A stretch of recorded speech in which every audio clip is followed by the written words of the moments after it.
The youngest lantern maker. Siya ang 27 years old na si Renan Tizon, ang nasa likod ng pambato ng Barangay San Juan sa Giant Lantern Festival 2024.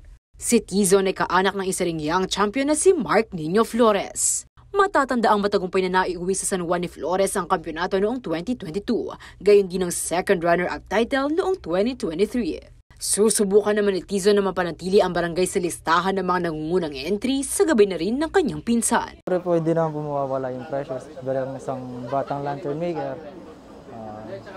Sa tulong po ng aking pinsan, ginagabayan po niya ako. Araw-araw niya akong tinuturo, walang sawa, suporta.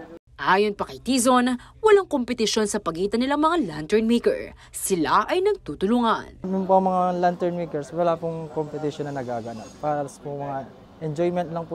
Mapatunayan kaya ni Tizon na nananalitay sa kanilang dugo ang pagiging kampyon. Ang Barangay San Juan na pinangungunahan ni Kapitan Claro Tolentino, buo ang kumpiyansa at tiwala magniningning ang kanilang higanting parol. Tiwalang-tiwala rin din po ako dito sa aking bagong lantern maker. Pinsan buo niya po ito. Actually, para naman po makita ang katangian nitong aking lantern maker, siyempre po, yung pinsan niya, kilala na. Actually, magkakasama po sila pagka gumagawa. Samantala, magaganap ang Giant Lantern Festival 2024 sa December 14 sa Robinson Star Mills, Pampanga.